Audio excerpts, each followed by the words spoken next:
Welcome to Catholic Views. I'm your host, Renee Kranz. Today on the show, we will have Father Sean Haggerty. He is the pastor at St. Lambert's Parish in Sioux Falls, Dr. Chris's parish. Woohoo! He will be here to talk to us about a father's role in their children's faith development. Really good conversation. Father Haggerty has a lot of good things to say, a lot of interesting things. So I hope you'll stick around for that. First, we have the lovely Dr. Chris Bergwald. I've called you lovely before, and you always love it. Lovely. Of course, Father Haggerty has good things to say. He's the pastor of St. Lambert's Parish. Of course. He was the parochial vicar at my parish. Holy Spirit. Yeah. Down I Bonson. think it was his first 2 years. Yeah, that may have been a first assignment. I feel like it was his first 2 years. I think you're right. Yeah. I remember once he subbed, for some reason, he said Mass at St. Lambert's when he's parochial vicar, Oh. and he had his homily on an iPad.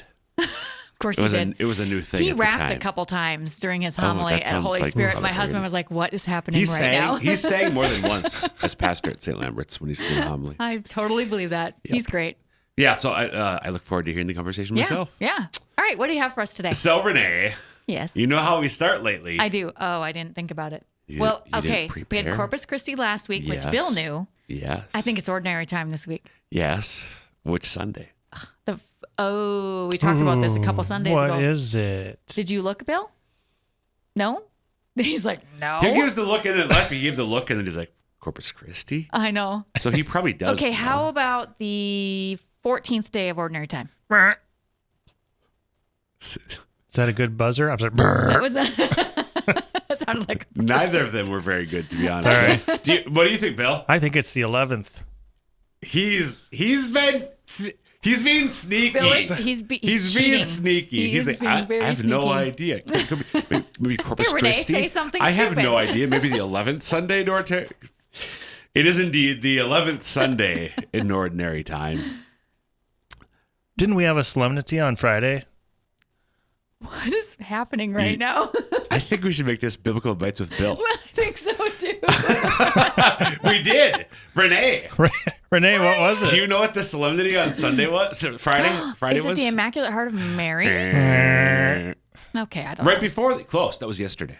I mean, not a solemnity, feast. Okay. That was yesterday. I do not know. So, okay, now you're on the right track, though. Sacred Heart of Jesus? Yes. Ding, See, ding, ding, ding, ding. I knew that they were together, like they're one after the other. Then what'd you say? I and have no idea when I said you were. playing Bill's game now. Oh. Oh, All right. Well, this is okay. Get your business. So, we're going to talk about the Psalm today. We never talk about the Psalm. We're going to talk about the Psalm. I know how you'd like to say that. C. Bergwald at sfcatholic.org. So, the responsorial psalm is from Psalm 92. And the second stanza, because of this conversation about whatever has stolen our time. Yes. The second stanza reads this way. The just one shall flourish like the palm tree, like a cedar of Lebanon shall he grow. They that are planted in the house of the Lord shall flourish in the courts of our God. And then the third, they shall bear fruit even in old age. Vigorous and sturdy shall they be, declaring how just is the Lord, my rock, in whom there is no wrong.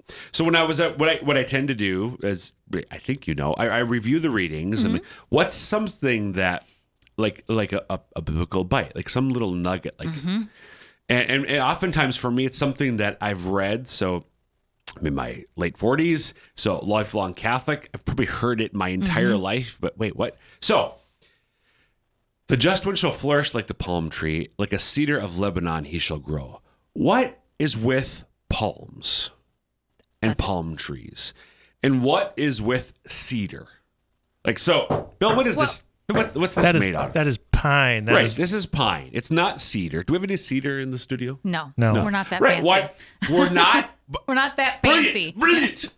We're not that fancy. So what is with palm trees and what's with fancy schmancy cedar in the Old Testament? They were of value, I suppose, of high value. Okay, so when you think Because about... they were rare, So maybe. let's start with palm. So especially with cedar. Palm Let's start trees with were.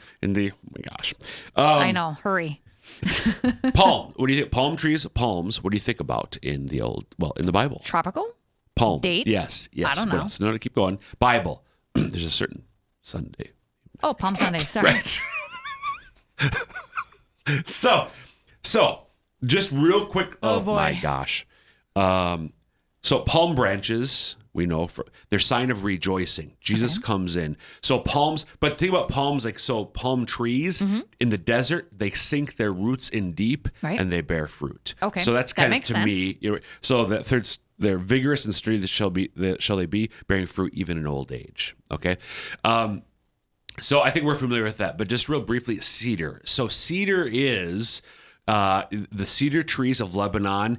They were strong. They grew straight. So they were used. They were used for palaces. They were used for the temple, and that's what we are compared to. The just one, what we should strive to be, shall flourish, bears fruit like the palm tree, like a cedar of Lebanon shall he grow, straight, strong, and sturdy, because we're rooted in the Lord. So when you think about cedar, it is expensive even then, but it's strong, straight, and sturdy in the Lord.